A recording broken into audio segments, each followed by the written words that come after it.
Let's do it. On today's show, we're going to be talking about KCP. He is gone. How big of a deal is this for Denver? How did it all go down? What's next for the Nuggets? We're also going to talk about rumors about Russell Westbrook and then take a look around at the teams that made big splashes in free agency. This is DNVR Nuggets.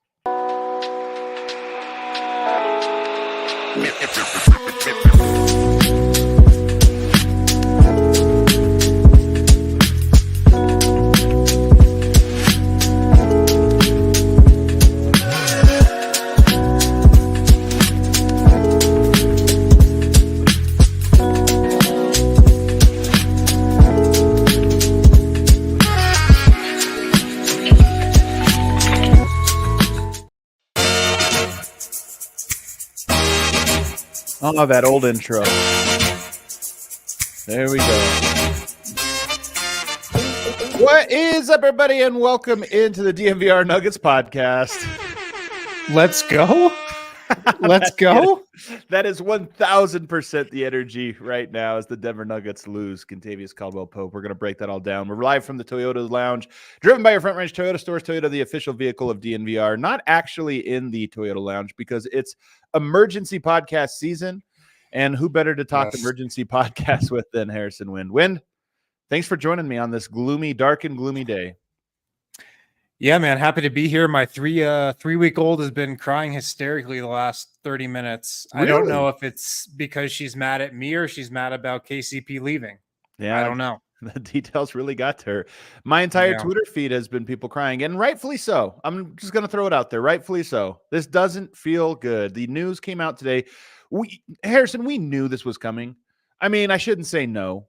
You feel like you know, but you don't know for certain until the shoe finally drops. But we've known for a while that KCP was very likely not going to come back.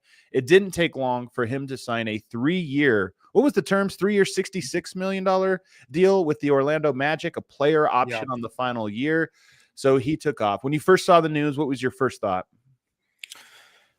Well, I mean, Orlando, it makes sense as a destination for him. They had the money, they had the cap space.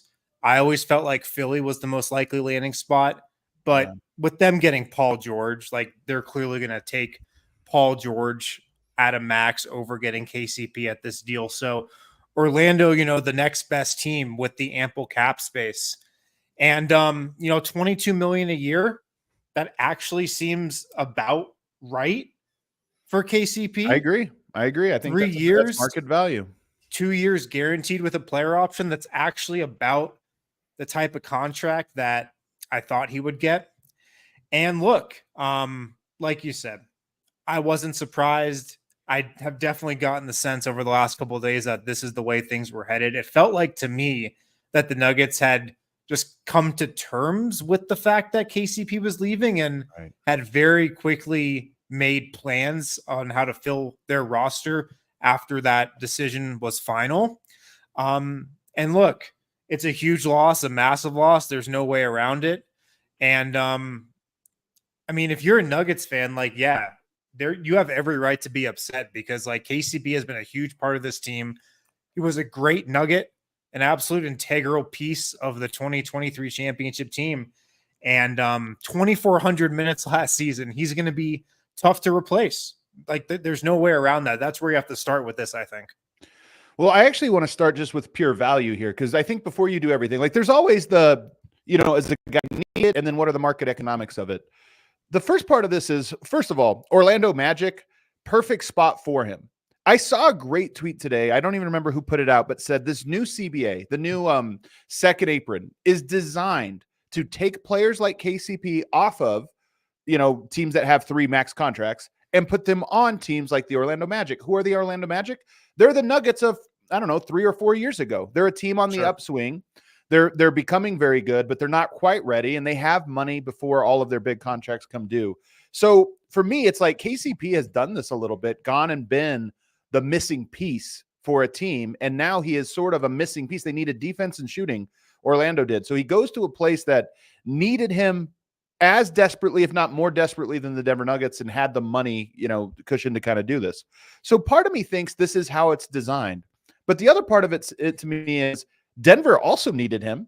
And that money Denver could have matched. It just would have taken them into that second apron, but it would have been fair market. And I always think to myself, Denver needs KCP in 2025, in my opinion.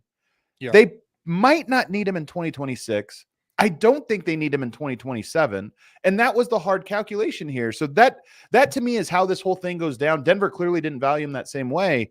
But to me, I look at this and I go, if you just think in pure economics, two teams had equal need. One team significantly more positioned to assume the long-term risk than the other. And that's part of how this went down. Yeah, and you've got the whole second apron component of this as well. And like, of course, if the Nuggets would have re-signed KCP, they're in the second apron. And look, there's a lot of restrictions that come with it. The top line ones, can't aggregate salaries, can't really sign anybody in the buyout market, can only sign guys for minimum contracts. I think one of the things that's hurting the NBA right now is the salary cap, and this new second apron and new CBA is so complicated. Nobody understands it.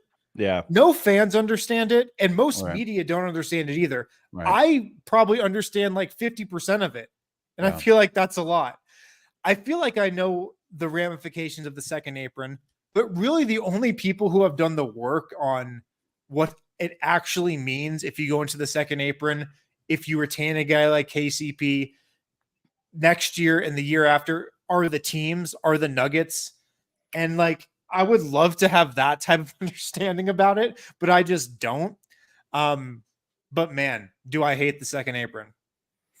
I know. I think it's funny. That was the other thing that I saw a lot on the timeline today, not just from Nuggets fans, but from a lot of different fan bases, which are like, man, a lot of these teams really seem to be in a pickle where they're not making the moves you would anticipate they make because they're trying to figure this out.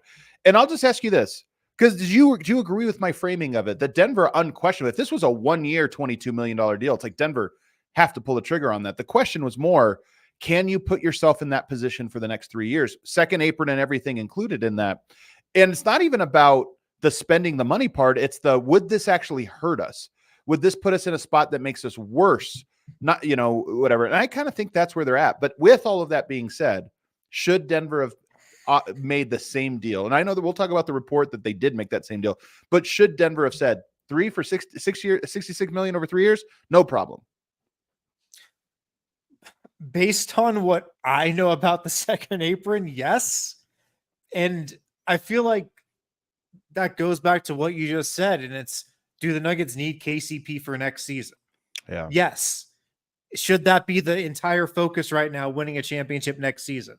Yes. Would KCP and signing him for whatever amount of money it might be worth it to win a championship? And then from there, you can find a way to move off it or trade it and duck the luxury, whatever it might be. You figure that out at a later date. Sure, that makes sense to me. Then again, there's clearly a reason why the Nuggets did not want to do that. There clearly is. They obviously have their opinion of what it looks like if they would have given him that contract and their maneuverability and flexibility over the coming years. They factor that into it. They factor in Christian Brown and what the roster looks like around him. So like on the surface, yeah, it feels like they should have signed him to that deal and then worried about all that stuff later. But I do trust the Nuggets to like have the high level view on it and to view, the forest through the trees on this and like do what's right for this championship window. I feel like I'm on both sides of it there. I feel like I am too, although I am going to just come out and say it because I want everybody kind of know where I stand, even though, because I want to talk about both sides of this. I think it's the most interesting way to do it. I think the Nuggets need KCP. I think he's an incredibly valuable player. The economics are what they are, but I think they needed KCP. So I've said this a month ago. I said it 2 weeks ago. I said it a week ago because I felt like this was coming and I just thought, nope, I don't like it. I don't know if I love that plan. That being said, I do understand it. And let's play a little devil's advocate here. Number one, 2 years ago, they match up with the Phoenix Suns. And you think, who's KCP for? Who does he need to guard? He needs to guard guards, in particular scoring guards. And I would say especially scoring guards who come off of screens, whether it's pick and roll or off-ball movement. That's what he is best at on the team. Devin Booker absolutely torched him in that series until he got hurt, rolls an ankle, KCP makes an adjustment, starts full court pressing him, and starts to slow him down in games 5 and 6. But if you just watch games 1 through 4, you would say KCP has made zero impact on Devin Booker. He's absolutely torching him over and over and over again. You go into this last series with Anthony Edwards, zero impact on him. There was no impact on Anthony Edwards whatsoever. In fact, Christian Brown later in that series got put on him because it was like, that's our best bet. And he actually did a pretty good job. So I think you could make an argument that in a playoffs, which is really all that matters, the 2 times KCP has faced an elite shooting guard, he's kind of gotten torched. Again, I'm just playing devil's advocate here, but what do you make of at least that line of thinking? Well, I put out a tweet this afternoon that said Anthony Edwards abused KCP and that how poorly KCP looked defensively in the playoffs this year, I think was a real factor in the Nuggets calculation about if we should pay him or not. Like, I really think that's something the Nuggets thought about, how he looked defensively in the playoffs. And like, people killed me for that and are like still going at me for that. But like, that's what happened. Anthony Edwards abused him. And like, Anthony Edwards cooked a lot of good defenders. He didn't cook Christian Brown as badly as he cooked KCP. And I just think that's something the Nuggets had to have been thinking about when they came to the table in these negotiations and had to decide if they were going to extend him. And like, look, KCP also turning 32 next year.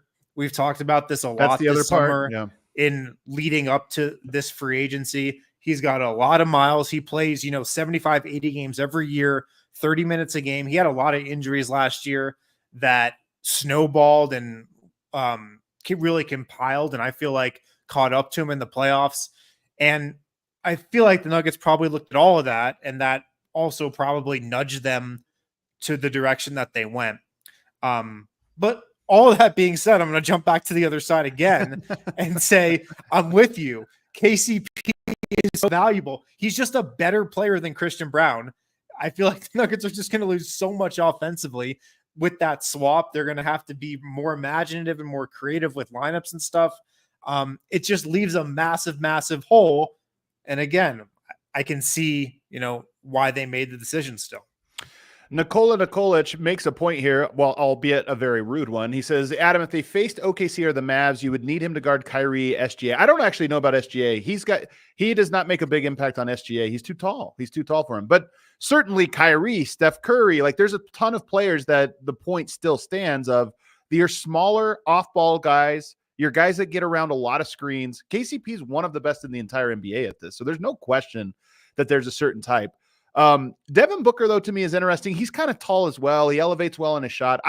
That series to me is more the one where I was surprised he didn't make an impact, but as noted in the chat, as noted by me, he did start to full court press him and made an adjustment that made an impact later on in the series. So I do think he gets partial credit for that.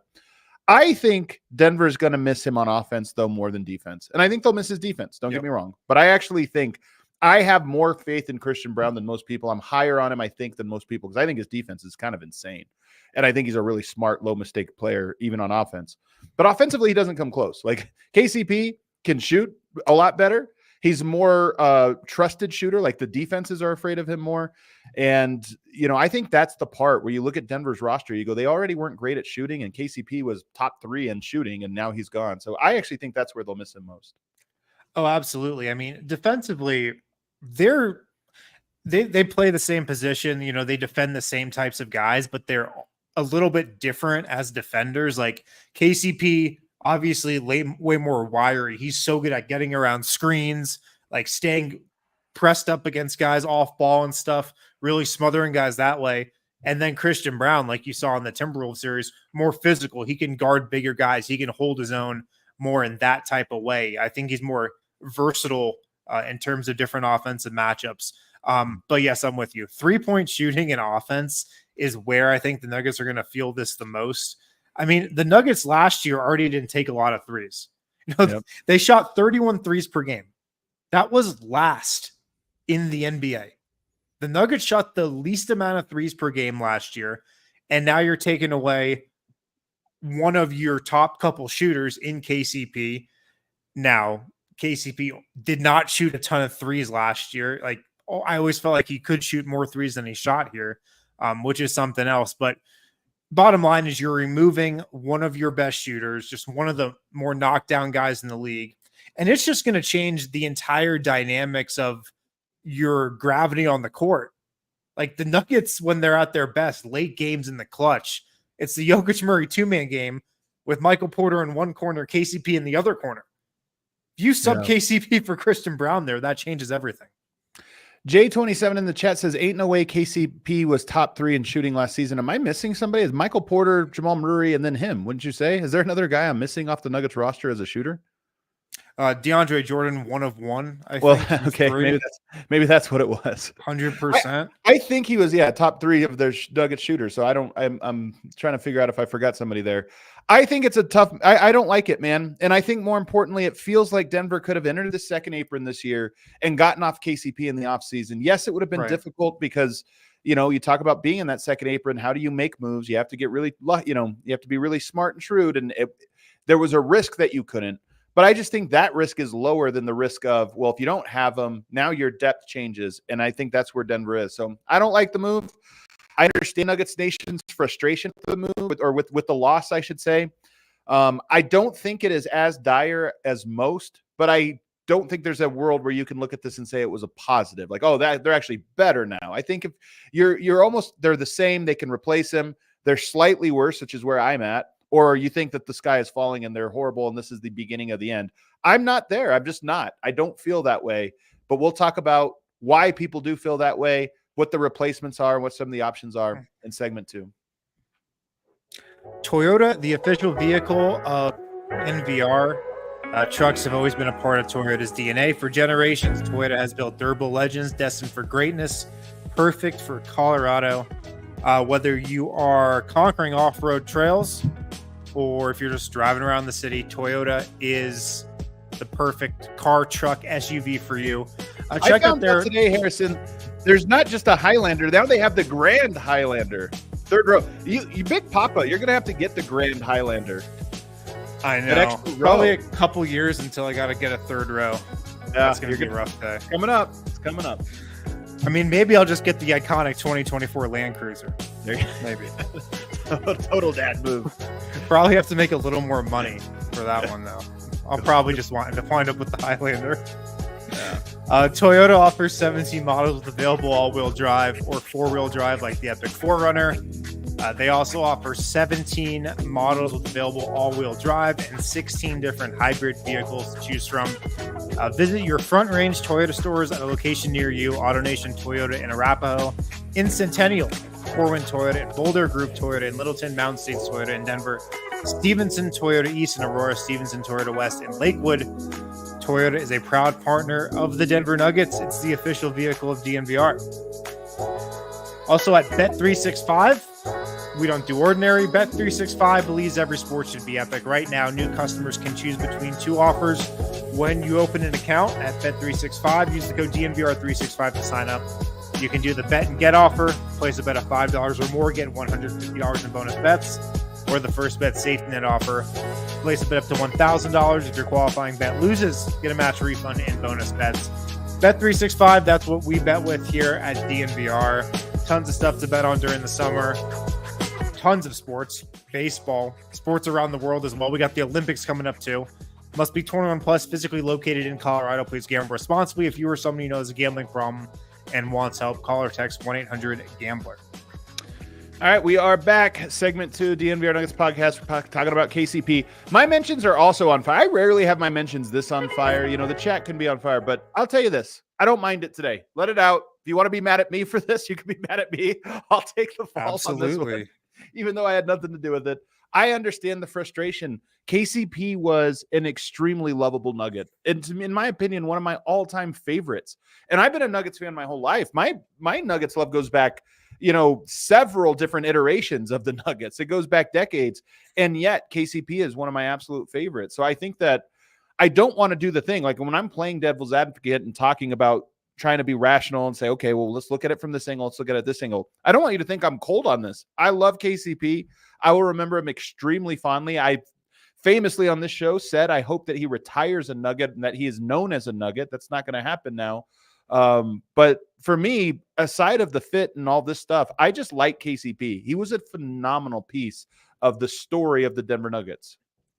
Well, totally. And a reason for that is because it felt like he got to Denver and immediately just totally embraced the city, embraced the team, embraced the culture. Like KCP fit in so well with this team. Obviously on the court, he was the perfect guy at shooting guard next to Jamal Murray, a Michael Porter, a Nikola Jokic, and Aaron Gordon. In the locker room, he was great as well. A calming vet influence. He did lie a little bit when he said Nuggets for life to Katie Wingy last season. That was rough. I'm not going to forget that. But he was everything like the Nuggets hoped for when they signed him and when Calvin Booth made that trade. So he will be looked back as a great Nugget. And man, did he have like some all-time moments for this team. Absolutely. Do you have a favorite KCP moment? I saw one. There's a couple really good ones. One of the ones for me personally was Game 4 against the Lakers. Down all those points. The bucket that I believe pulled them ahead was a KCP and one. And that comeback, if you recall, just happened slowly. You kind of felt it like, oh my God, they're going to sweep. They're going to get this game. Here it comes. And KCP gets it. Yoke dime. KCP goes up. I think Anthony Davis fouls him. And he just flexes. And it was like, that was the moment where I was like, it's going to be a sweep. They're going to sweep the Lakers. I mean, he always just seemed to come up big in the biggest moments too. Yeah. So many clutch shots. Yeah. He had a great performance at the parade.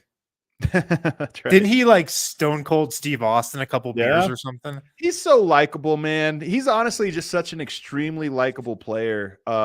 He's just lovable, man. I'll miss him a lot. I'll miss him as much as any role player that has departed Denver. I'll miss him like that because he was fun to root for.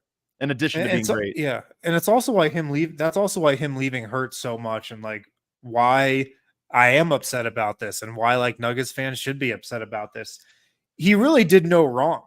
Yeah. During his time here. Yep, you're right. It was hard to ever get mad at KCP during a game because you were like, oh, he's just busting his ass on the defensive end of the floor. Yep. Oh, it's tough to get mad at him for missing this shot because he's hit so many clutch shots before.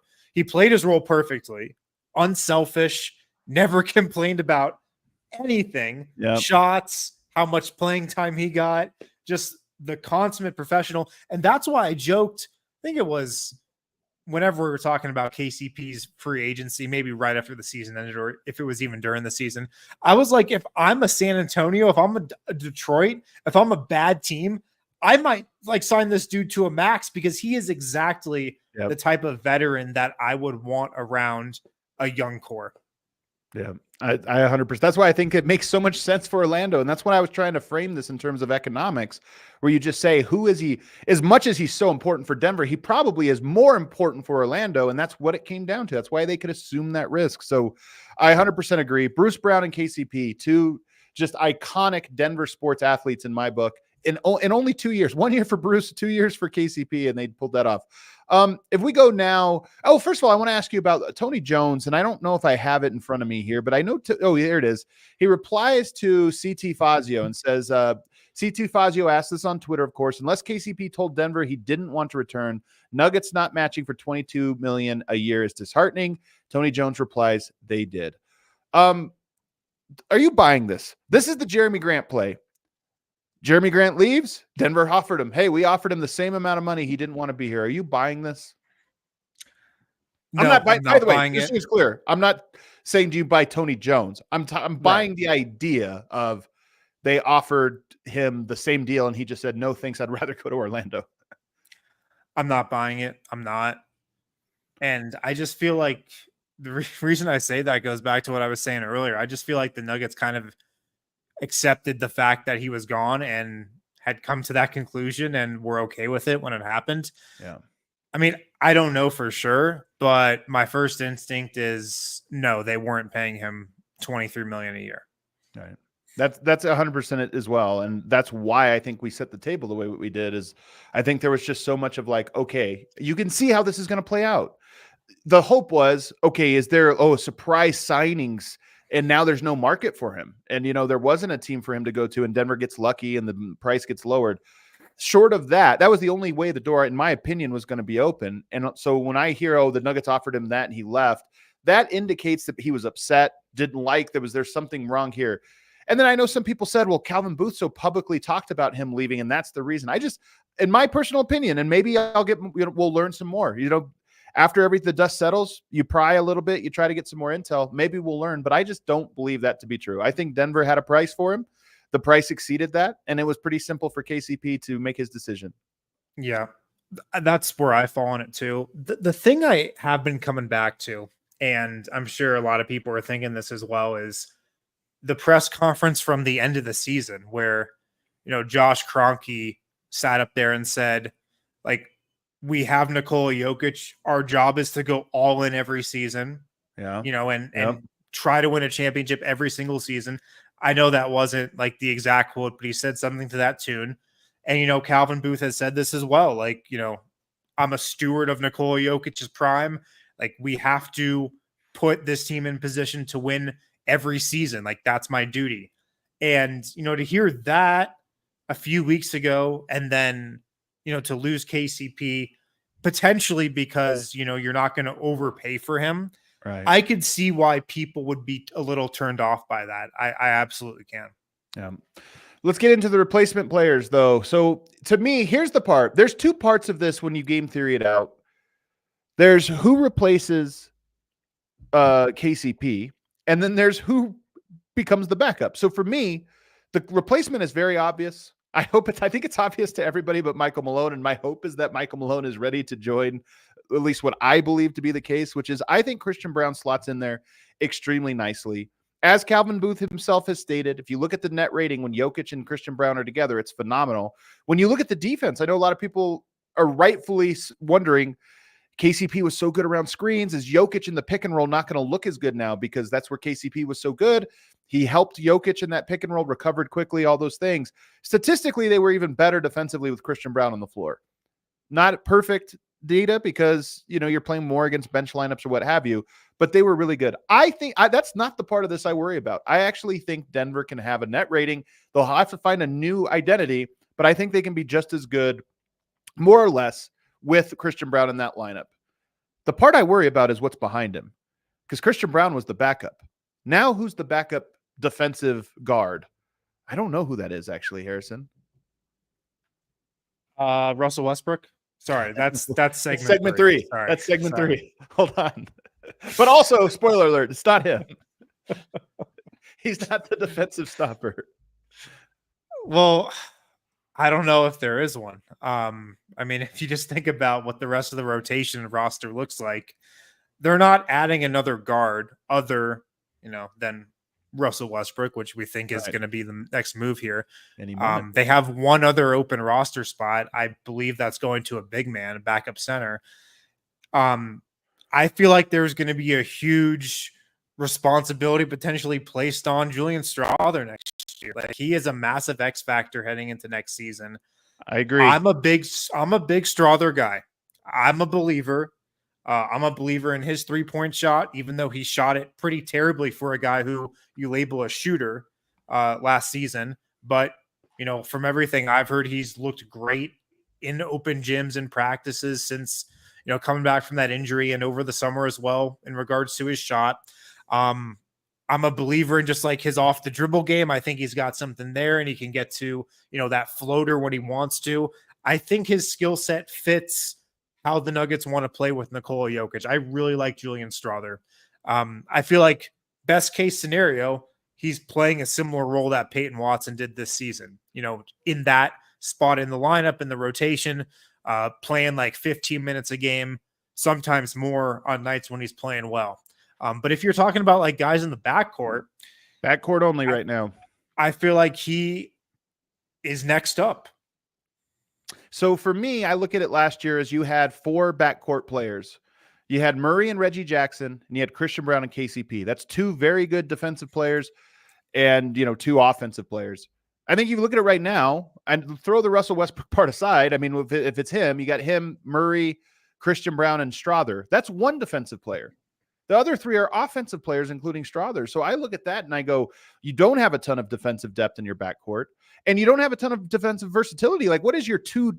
You want to go all defense in your backcourt. What is the lineup you do there? I don't even think you have an option there. So unless they end up bringing in another guy, a Chris Dunn type, and the Westbrooks thing doesn't end up happening, unless they brought somebody like that in, I just don't know that you would have a stable of backcourt defenders that you should feel confident against. What happens if you play Phoenix in the playoffs and you have to match up with a Bradley Beal and a Devin Booker? I'm not saying that the whole series. I'm just saying, how do you match up with a team in that one regard? One of your offensive players at all times, sometimes two offensive players will be on the court trying to guard them. So that part to me, I just don't feel comfortable with.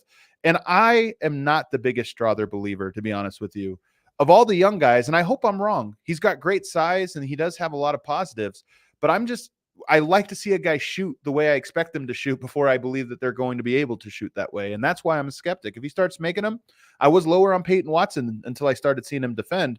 Until I see Strother making his threes a little bit more, I'm just going to be a little more skeptical. I think that's fair. He was labeled as a very good shooter in the draft, and then, came in as a rookie and was one of the worst shooters on the Nuggets, right, just statistically. Last year, Julian Strother, he shot, I'm looking at it right now, under 30% from three, 29.7% from three. That's got to go up 10 percentage points would be great. If he's a 39% 3-point shooter next year, I feel like that's the type of shooter he should be. But yeah, he's got to have a massive summer. We've got to start hearing stuff this offseason about how, Julian Strother's in the gym every day.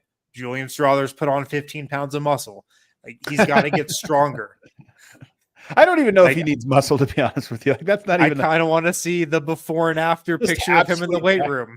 Flacco Chanchar level, just where you were like, what did he tell us? The size of a refrigerator? Yeah. But no, it's a massive summer for him. And it's just the Nuggets they're not going to have any other options off their bench. I don't expect Justin Holiday to come back. I reported that over the last couple of days. I don't think he's going to be re-signed by the Nuggets. In the backcourt, they still have Jalen Pickett on the roster as of now. But I think part of the reason and thinking and bringing in a guy potentially like Russell Westbrook or another veteran is that I don't think the Nuggets front office trusts Michael Malone to play Jalen Pickett next year. Right. So there's just not a lot of other options. So I feel like kind of just going to be on Strother. Yeah. So I'm rooting for Strother. I hope he's great. And I think this summer league will be big for him. He's a guy that I really want to see. Of all the other guys, you can bring in a rookie, Deron Holmes, has a bad summer league. It's a rookie, all this stuff, whatever. Strother to me is a guy where you're he represents the Nuggets being a top 3 seed. If he's good, then you can still have hope that the Nuggets are a top 3 seed. If he goes into summer league and struggles, I think it's going to be hard to talk yourself into, but he's ready for an 82-game season of significantly better competition. So that's the piece. I will say with Christian Braun, there's also a pressure on him. He needs to shoot the ball really well this year. The other stuff, I think he needs to finish at the rim, but he needs to shoot the ball better. I think he can do the slashing. I think his confidence will get a boost. We'll talk more about this later on in the week, but he has to improve as well. I just have more faith that he will look really good next to the starters than I do that Strother will look good in non-starter minutes. Let's take a break. On the other side, KCP was the headline story, but there was a story that 99 times out of 100 would be the headline story in Nuggets Nation, and that is the Nuggets are targeting a former MVP, Russell Westbrook. Talk about that on the other side. Miller Lite, man, I could go for a Miller Lite right now. A lot's changed over the years. One thing that hasn't is the great taste of Miller Lite. The original light beer, and to this day, it is still the best one. Miller Lite. More the taste you want, less of the stuff you don't. It's the original light beer. They've been doing it since 1975. Miller Lite keeps it simple, undebatable quality, great taste, only 96 calories. It's the beer that strips away everything you don't need and holds on to what matters most. A light beer that tastes like beer, less filling, only 96 calories, the original light beer since 1975. Times change, but you can always enjoy the great taste of Miller Lite. Tastes like Miller time. To get Miller Lite delivered right to your door, visit MillerLite.com/DNVR or you can find it pretty much anywhere that sells beer. Celebrate responsibly. Miller Brewing Company, Milwaukee, Wisconsin. 96 calories per 12 ounces. Also, guys, check out Westera Credit Union. Westera Credit Union, founded in 1934 right here in Colorado. They have 9 locations in the Denver metro area. They're all about helping members financially prosper. They were actually started by a group of school teachers. Teaching their members how to financially prosper is in their DNA. So check them out and check out their new product, Smart Money Checking. It's the checking account designed to help you earn unheard of interest on smaller balances. With other great perks, you can earn up to 6% annual percentage yield on your first $2,000 each month. That's the same as saving $120 per year. Again, earn up to 6% annual percentage yield on your first $2,000 each month. If you like earning money by doing the things you're already doing with your checking account, visit westeracu.com/smartmoney for more details. Membership eligibility required, insured by NCUA. Restrictions and conditions apply. All right, we are back here on the DNVR Nuggets podcast. So we are waiting now for the news to drop. Like, today's trade deadline has been the funniest in a long time. Almost nothing has actually happened, Wind, if you think about it. What's happened? Paul George is eating a cheesesteak. I saw him tweet. Or he wants to eat a cheesesteak. So is that this year's version of the emoji from whenever that was? Oh, with DeAndre Jordan and all of them? Yeah, that was an all-timer for sure. It's funny how everything's waiting. And I talked to one source today not too long ago, and I was like, what's the holdup? Do you expect a time frame? And it was, I think the whole NBA is afraid to announce. Like, everybody knows what's going on, but they have to, they're afraid of these new penalties and stuff. So everybody wants to wait. It's a hilarious. DeAndre Jordan wasn't afraid. He got his name out there. For 2 out of the last 3 years, DeAndre Jordan first signing for the Nuggets in free agency. Right. That's right. Well, that one, I don't think, you could be worried about being called for tampering. It's your own guy. Yeah, that's true. That's true. But I think the whole NBA is a little like, hey, Adam Silver, can we announce that deal that we just talked about? We never talked about this till just now. Is it okay if we announce it? Adam Silver's like, I can't answer the phone. I'm designing a new court for next year's in-season tournament. I'm too busy right now. That's actually what he's doing too. That's the worst part. Too busy. All right. Let's talk about the big rumor, though. It's a shoe that I expect to drop. I'll be honest with you. We brought this up on Friday's show.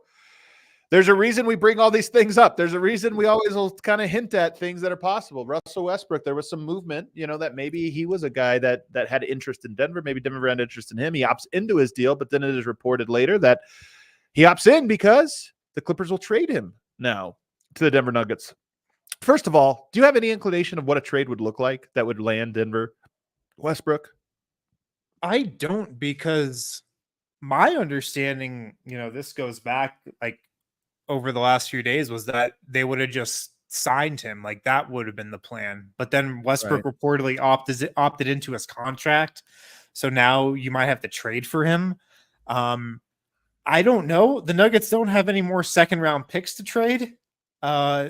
So it would have to be, a player. And I'm not sure what the Clippers cap situation looks like after, losing Paul George. Maybe they can take back a Zeke Naji or something. I'm not sure what a trade looks like, to be honest. Yeah.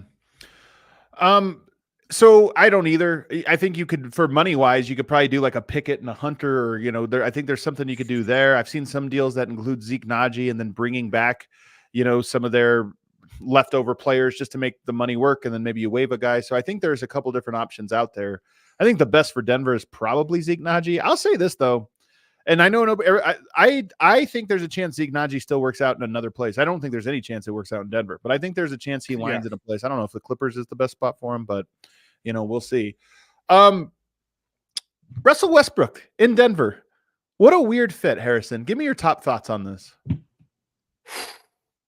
Well, am I overreacting too much if I say it feels like the Nuggets kind of need Russell Westbrook right now? Oh my God. Hold on. Kale, where's our peppers at? Do we have our peppers?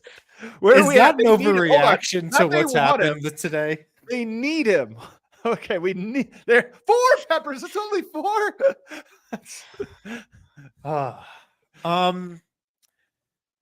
Russell Westbrook in Denver. I'm a little terrified, not going to lie. A little terrified. The gap in outcomes is so wide. Like the floor of it is pretty scary.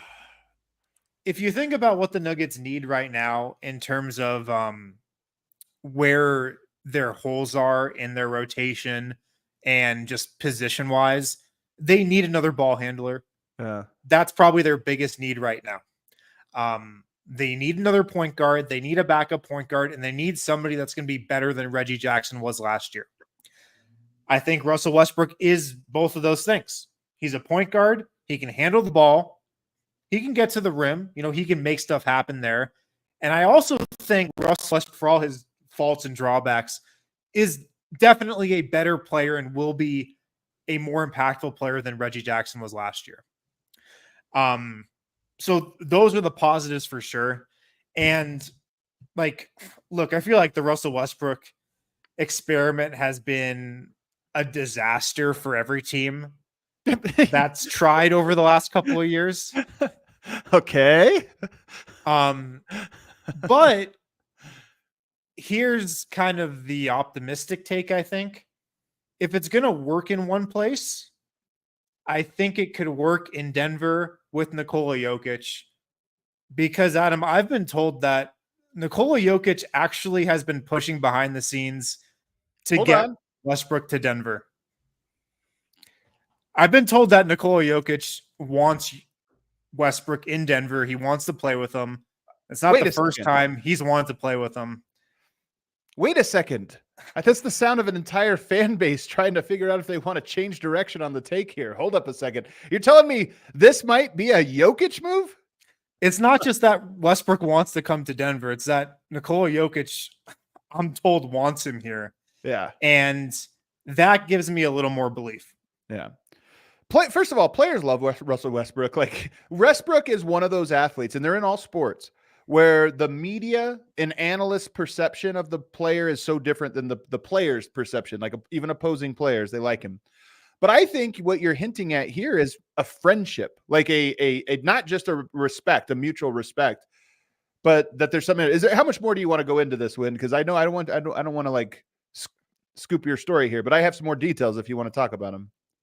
No, you can go for it.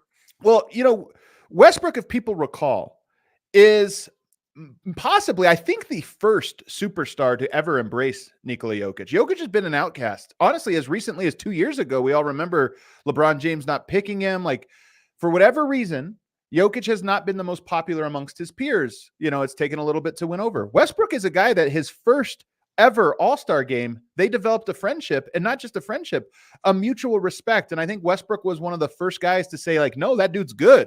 He's a good player. What's everybody acting so ridiculous about? He's great. And they hit it off. I remember he bought him a birthday gift, that Nikola said was very nice, like a very expensive birthday gift. So these are guys that have actually, much to people's surprise, have actually had something of, I don't want to overstate it because I don't really know the depth of it, but have had some kind of friendship / mutual appreciation. Yeah. And so I think there's that, but also, like, I'm sure Nikola Jokic is a little tired of, like, seeing a 20-point lead evaporate when he's sitting on the bench at the end of a first quarter or third quarter. Yeah. I'm sure he's become a little frustrated. I mean, anybody would. Yeah. That the Nuggets bench has just really lacked so much juice. And, Russell Westbrook has some juice. He can still make some stuff happen. He can change the tone and the feel of a game very quickly. Now, of course, like, that can all backfire in a split second as well. Yeah. But he does have still a game-changing presence about him. And I mean, I wonder if Nikola Jokic likes that as well. Here's another thing I think, Harrison.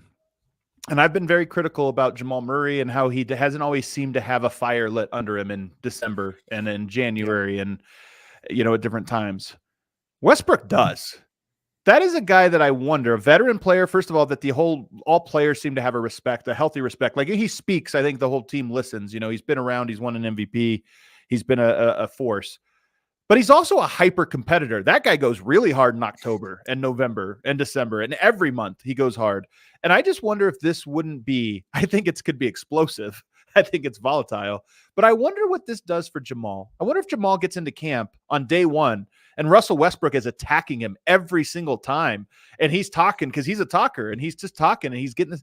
I just wonder if that elevates Jamal to the level we all know he can get at, where it's like, all right, I got to stay on my P's and Q's here because I got to go against Russ every day. I agree. And I also feel there's, something with where a team can get a little stale. And like the Nuggets, they're pretty much running it back next season. Like I know they lost KCP. They're going to bring in like a couple new guys, but for better or worse, they're running it back, for like the third consecutive season, kind of with their main guys. That can get stale for as good as you are and as many wins as you get. And like as dominant of a team as you can be in the regular season, that can get a little stale. Russell Westbrook will make sure things are not stale. Like he will mix it up. Like he brings a very like volatile dynamic, and that can be a good and bad thing to your team every single day, whether that's on the practice court or in a game. So yes, there's definitely something to that too. He also plays hard. Plays hard, for man. The most part. And I think Yoke probably appreciates that. Honestly, I think there's something with Yoke where he's like, well, I'm gonna have a guy that just has it every night. At least has the intensity and stuff. And I think that's very appealing. Westbrook is, though, the Nuggets haven't had that much volatility, honestly, in the Jokic era. They've kind of been a team that they're so steady, and it's steadily very good. But we talk about they don't have these long win streaks. They don't have too many blowout wins. They win a lot of games by 7 points, and they just keep doing that all year long. I think they're going to be, if you get Russell Westbrook, I don't even care what the other moves are. I think you're probably going to have a volatile year. I think you're going to have a lot of 6-game win streaks and 4-game losing streaks. I think you're going to have some 25-point wins and 20-point losses. I think that's the type of difference he brings to it. That's one of the differences he brings. And then you factor in, you're counting on guys like Strother and Peyton to make a leap. I just think that Russ and those factors lead to what could be a very roller coaster experience relative to previous years. Yeah. And I mean, you can say that because he's going to be playing a pretty big role if he does come here. Yeah. He's your sixth man. Like, I don't think he'll be starting, at least not at the beginning of the year. And then, you see how things go with Christian Brown. But he'll be coming off the bench. Start him. I don't think he should start. I don't think he's brought in to start. Adam, at the 2 or the 3? Over Michael Porter. It's possible. No, over Christian. You never know. Just kidding. But he's going to play a lot, 25 plus minutes every night. He's going to probably play more than Reggie Jackson did last year. Definitely play more than Reggie Jackson did last year. And something else about Russell Westbrook, he's a very polarizing guy across the league in terms of fans and media. But it always seems like his teammates love him and respect him. Yep. And follow him as a leader. Yeah. And I don't think that would be the worst thing for this Nuggets team to have another vocal leader. Yeah. I also think that there are skills that Westbrook has. When you talk about Denver might need him or this or that, and why it might be different than other places. First of all, the Clippers are the opposite of Denver. We know this. They play an isolation-heavy game. They're very methodical and deliberate in how they score. Denver does not. They lean on Jokic. I put this out there. Bones Highland is probably the quickest player, at least a half-court quick, not end-to-end quick, but just half-court, first step, get downhill. I think Bones is probably the fastest player. Maybe Ish Smith is what you could say Ish Smith as well, although he didn't really play that many minutes. Facu, maybe. I think Westbrook is a different level of explosive athlete, even at his age, even as old as he is. I think he's a different caliber of athlete that Denver's had. And I've always wondered, what would it look like with that type of athlete next to Yoke? With Yoke, you have to guard up on pick and roll because if he pops or, all of it, you get switches, you do all this different things. You're going to try to go under the screen on Russ. Yoke's going to be able to set those screens a little bit lower. Can Russ hit the ground running in a way that like Jokic, he's never played with a Jokic before, in a way that it's like that opens things up. And now all of a sudden Russ is really hard to guard. I think there's at least a chance of that. And more importantly, if that's your stagger, so Murray goes back to staggering with the bench, you might be able to fill a very good spacey lineup around Russ that works. I mean, Michael Porter, you can throw out there. Julian Strother, maybe you throw out there. Jokic, you throw out there. There's guys you could throw out there in a combination and say, okay, you've got a lot of room and you've got a Jokic. You've never had those things. He's already hard to guard. I think there's a world where it works. And they also need his dribble drive ability too. Because they don't have guys that dribble drive. Yeah. They don't have guys that get to the rim right now. Jamal Murray gets to the rim sometimes. Otherwise, at the guard spot, like Christian Brown's not really, he's getting to the rim a little bit, but that's not his first choice. KCP didn't really get to the rim at all last year. Michael Porter's his dribble drive game has improved a lot over the last year. Well, but like Westbrook, that's his first, second, and third option, to get to the rim and draw contact and make something happen that way. So for a team that's lacked, a lot of dribble drivers, he'll fill a need there. The one thing he can't do is shoot, and there's just no sugarcoating that. He's a tough shooter. And you talk about Christian Brown, Peyton Watson, Deron Holmes. Denver's going to have a lot of unproven shooters, and that'll be a Michael Malone's challenge. If you don't add any other shooting, you're going to have to figure it out. All right, let's take a break. On the other side, we're going to talk Westbrook. That news hasn't happened yet, although deals are starting to trickle through. So let's talk about some of the deals that have happened, and then tomorrow's show, hopefully some of these other dominoes will have fallen. Guys, you can check out Festival right now. As sports fans, we always have the thought, what if you could buy stock in athletes? You can do that with Vestival. You can hit that QR code right there on the screen, and you can get set up with Vestival, a first-of-its-kind investment app where fans can invest in an athlete's career and get paid a portion of the athlete's income throughout it for doing so. You heard that right. Finally, real athlete stocks. The first athlete they're launching, Broncos outside linebacker Baron Browning, one of the most explosive and dominant young pass rushers in the league. In his rookie contract, heading forward could be a great contract extension. So now's the time to invest. As fans, we're obsessed with our teams and athletes. We buy their jerseys, we wear their trading cards. We talk about them on podcasts. Now you can take the next step and earn a return on your fandom. Check out the Vestival app today. Hit that QR code right there on the screen. Download the app. Baron Browning's IPO live right now, and shares are available for purchase, but they're limited. So go download the Vestival app now and start to invest today.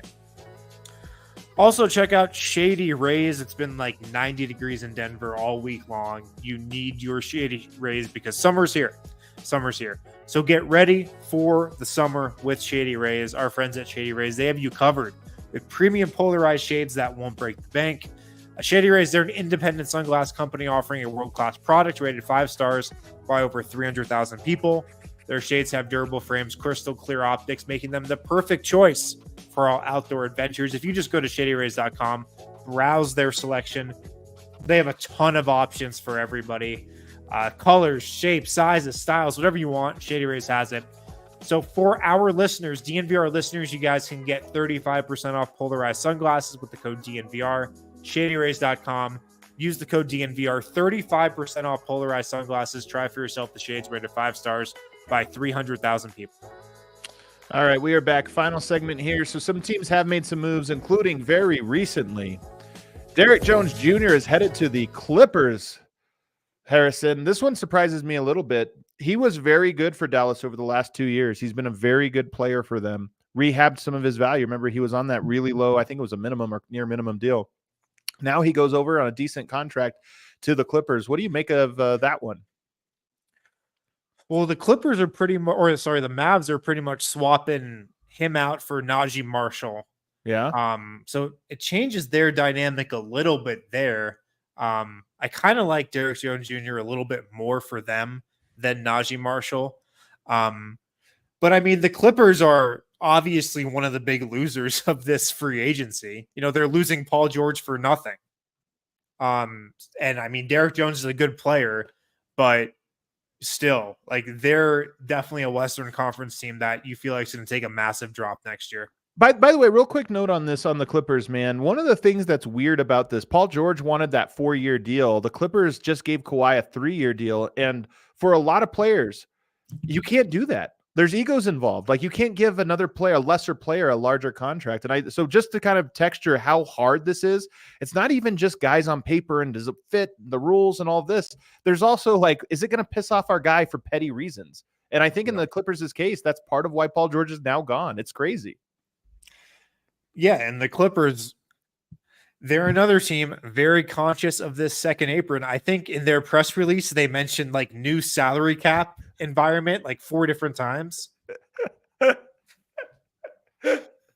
in the press release. They seriously did. Oh, Adam Silver's a wild boy. I will say this. I'm not trying to make this economy. I'm not trying to make an excuse, but I will say it is wild that the league changed its rules so dramatically. It sucks. This is a terrible CBA, man. This second apron, when your second apron is hurting teams like the Denver Nuggets, I know that's so dumb. That's clearly not accomplishing what you want. Like, that can't be good for the league. Oh, it's so funny, man. But it's true. Anyway, it's fair to it's across the board. Everybody's suffering. But okay. Yep. So Najee Marshall's a pretty decent player, though. I mean, that's probably I don't know. I don't know what to make of that. Derrick Jones really impressed me defensively. We'll see. What else has happened here? Let's talk about Mason Plumlee to the Suns. Mason Plumlee to the Suns. That's a deal that happened. I mean, that's another guy. Another center.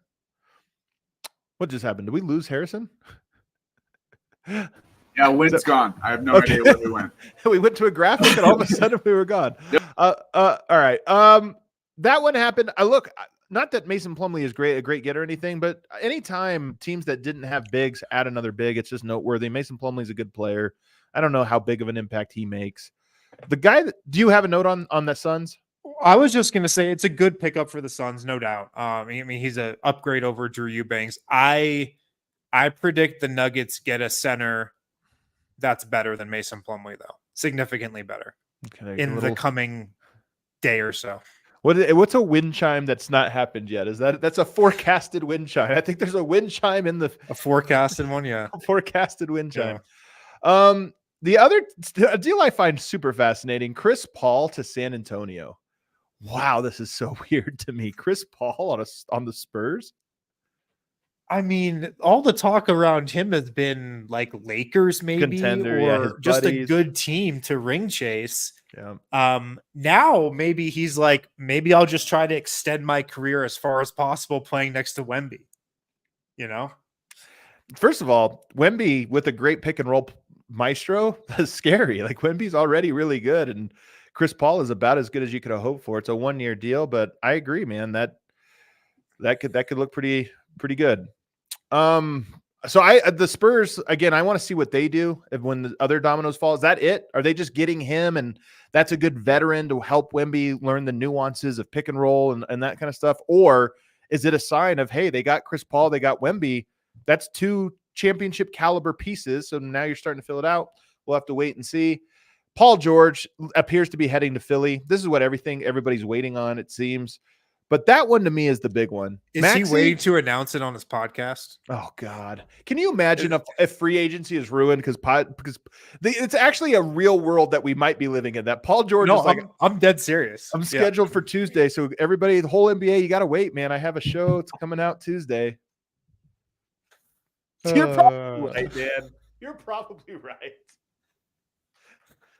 Adam Silver's NBA is hilarious. But that's it. I'll say this. I've been the biggest Paul George fan, man. I just think he's so good and underrated, and he has his flaws. I hate that an eventual Nuggets 76ers finals, that almost feels at some point it's going to happen. I hate Paul George being on that side of it. I mean, he's miscast on a contender, like as a top 2 option. Yeah. And I mean, you can make the case that he's a better player than Tyrese Maxey right now. I feel like Tyrese Maxey is going to be the number 2 option on that team, and Paul George is going to be the 3rd guy. Yeah. It's a perfect role for him. Really? It's a perfect role. It's a perfect fit. You got Maxey at the 1 and Embiid at the 5, Paul George at the 3. I mean, you've said many times it's the best way to build a big 3 with a point guard, 1-3-5, a small forward type and a center. My other thought, though, is that if Paul George is bad, or if the 76ers have a bad year, that fan base is going to eat him alive. Yeah. I mean, look, I'm not rooting for this because I never root for injuries, but the most likely scenario, you tell me a guy like Paul George, who always seems to get hurt end of year, Embiid always hurt end of year. I just look at that and I go, that's all the makings of like a 59-win team that loses in the second round because they got injured. Like that just seems what it is to me. DeJounte Murray going to the Pelicans. This is an interesting one, Wind. We haven't talked about this. How do you feel? I mean, I'm not a DeJounte Murray guy. I'm kind of a little confused by what the Pelicans are doing. They have all these awesome young players, but they're bringing in like DeJounte Murray still to play a huge role. Yeah. And now like they definitely have to trade Brandon Ingram. They're kind of going through like this transformation with also losing Valanciunas to the Wizards. I mean, losing, they probably opened the door and ushered him out themselves. Yeah. Called the Uber for him and everything. But I don't know. The Pelicans, like, I love their young talent. I just feel like they're gonna mess it up somehow. You know? It does. DeJounte Murray to me was good in San Antonio, not that good in Atlanta. Never great, but somehow he has great value. You know what I mean? Like in people's heads, DeJounte Murray is like the best game he's ever played. That's a pick people have of DeJounte Murray. And he's just not that guy, I don't think. And you put him on a team that was already like so dysfunctional that I agree it might fall apart. And then Klay Thompson is gone. I mean, this is another one. The Warriors, who were on top for so long, he obviously wasn't good, but they had an ugly split. And we'll have to wait and see what happens to the Warriors. A lot of people thought maybe Paul George was a landing spot, but the Warriors are another team that appears to be in something of turmoil. Yeah, I mean, absolutely. And like Warriors fan base almost as enraged as the Nuggets fan base is right now about how their offseason is gone. And you can't blame either one. Like there's a lot of reason to be upset. Yeah, Klay Thompson leaving. I'm still surprised. Like I thought those three, you know, regardless of like how good they actually were individually, they'd still ride it out into the sunset together. I still thought that's how that would end most likely. But yeah, like it seems like he's going to take significantly less money to go and sign the mid-level exception in Dallas or in LA with the Lakers. Never thought that would happen. But as we talked about on Friday's show, like Klay Thompson, he can still give you a lot of value. And he'd be great on the Lakers next to LeBron and Anthony Davis. He'd be great on the Mavs next to Luka Doncic and Kyrie Irving. Those are two optimal Klay Thompson spots, I feel like. Are there any other moves you want to talk about? Any other major ones? I feel like we're still waiting on a lot of the big stuff. Yeah, we're waiting for the Paul George podcast to drop so he can announce, and then everything else starts going. The last thing I'm going to say here, Harrison, and again, like, look, I don't blame Nuggets fans for feeling Valanciunas. You want to spend 30 seconds on Valanciunas to the Wizards? No? Yeah, the Wizards are doing some interesting stuff. No, the one thing I'll say here, on the trade block before we get to our super chats, the one thing I'll say is, it is the doomer takes, right? The guys that think that everything's over. I just remind you, the Nuggets Western Conference team from 2020. 22-year-old Jamal Murray, younger than Anthony Edwards was this year. Jamal Murray, 22 years old. Gary Harris, who was having a terrible shooting year, by the way. Paul Millsap, Jeremy Grant, Nikola Jokic. Denver, even with Christian Brown, that's a better starting five than that one. Like this idea that Denver is now a bad team, you have Jokic, who's still the best player in the world. Murray, who I think is, has a lot to prove this upcoming year, but is a great player, and I think he's going to have a great season. You still have Aaron Gordon. You have Michael Porter, who's still on the ascent. I understand that there's more risk and more volatility, but this idea that the Nuggets weren't good before KCP and therefore lost KCP and now are going to be terrible. Look, I don't like the move. I think it's bad. I think the Nuggets are worse than they were last season and the season before, but they're not going to be bad. You have Jokic. You're just not going to be a bad team. Let's get to these super chats, Kale. Yeah, if I could just speak to that real quick. I agree. I think the Nuggets are a worse team today than they were yesterday. Absolutely. And like their championship odds, I think have gone down. Yep. For sure. No question, in my opinion.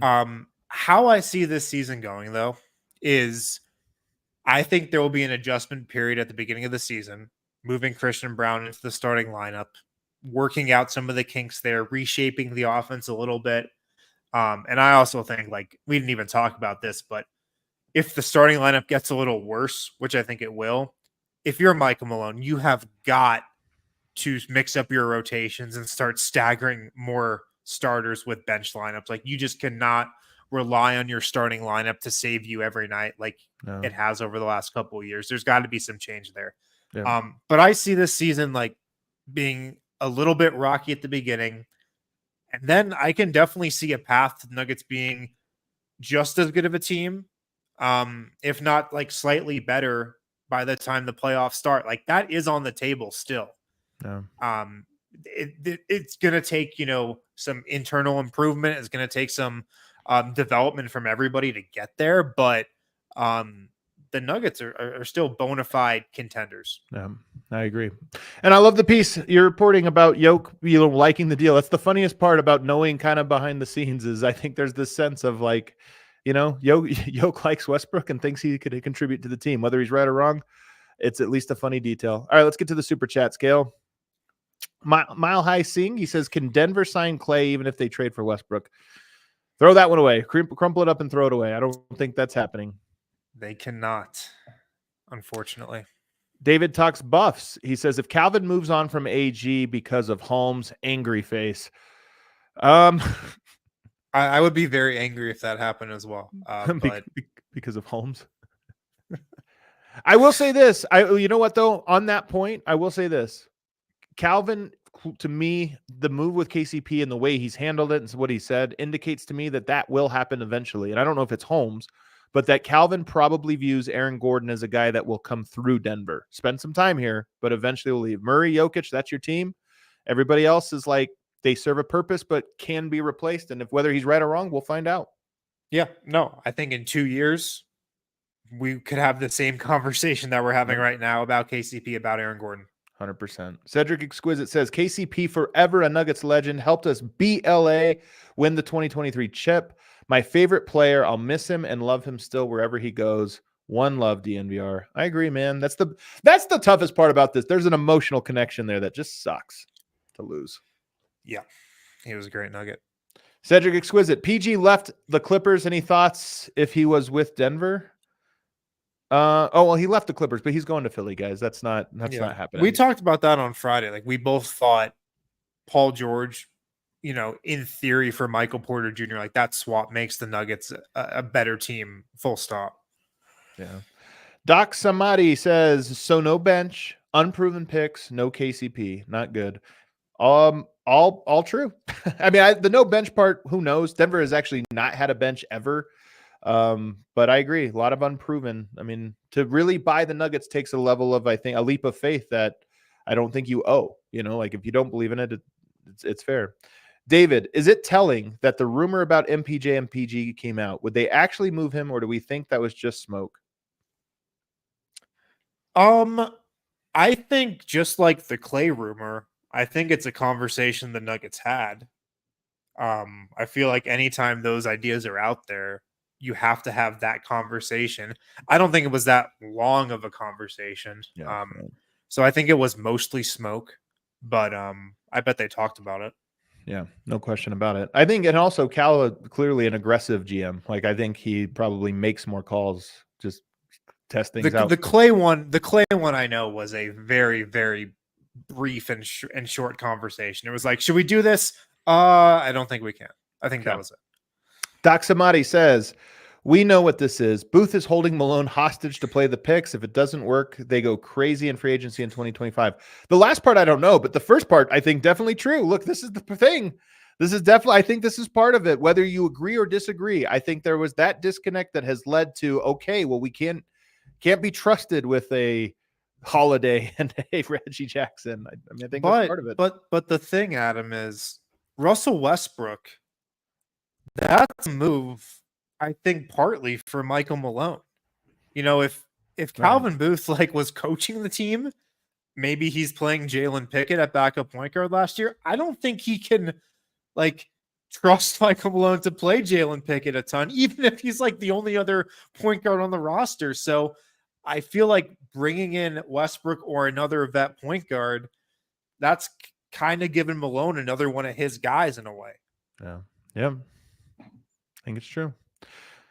David says, is Russ not just Brucey B on steroids anyway? Less shooting, obviously. Trust in Joker always. I actually think there's something to this. Russ and Bruce kind of have a lot of traits that are very similar. I don't think it's a one-to-one comparison. There are differences, including personality differences that have to be accounted for. But there is something too. He does bring the thing we said you most miss from Brucey B: ball handling, attacking the rim, and attitude. Oh yeah. Yeah. They'll play the same position pretty much. You know, they'll play the same role in that respect. And I could also see Russell Westbrook showing up to Ball Arena before a game in a Cowboy hat. I could definitely see that. It's not, Maybe going to the stock show. Maybe. The stock show. What was the one bar he'd go to? Happy Camper. He might be at Happy Camper a time or two, handing out shots. Mirza Husenbegovic. That's a tough one. I apologize. Can the Nuggets sign Clay to a mid-level? We talked about this. Nope. I mean, yes, they can. They won't. Steve Brown for $10 says KCP is replaceable. Aaron Gordon is not in this system. Everybody should rather the team be able to retain AG after next season if he opts out for new deal. Back on parade in NC. I agree with that, Aaron. If there was a hierarchy of the starting five, KCP ranked 5th, I think, and AG, whatever way you rank him, AG ahead of him. So I do think I would put AG probably 3rd behind. I think I might too. Is that signal that's the end here, Kale? Kale's hop in playing here with us off. I'm just trying to ride the vibe of the show that has been going on the same way for 4 years, okay? No, Kale, I brought you on because thank you so much for hopping in. Sunday night, guys, not an easy thing to do. Kale had I don't know, what was it, 20-hour flight home yesterday? At least. We were supposed to take off at 2 p.m. in Vegas, and I got home at 4 a.m., so it was tough. A true grinder, Kale Sorbo is super producer Kale. So he true grinder, got maybe an hour of sleep and came right back to the studio to come and produce this show for everybody to get their Nuggets fixed tonight. And I really appreciate it. Harrison, appreciate you as well. And appreciate all the people in the chat, including the people calling us names. We still love you, man. We're still in this together and we'll do whatever happens. Tomorrow, I think we'll have more news. We'll see you on the other side. We all silly like the mayor.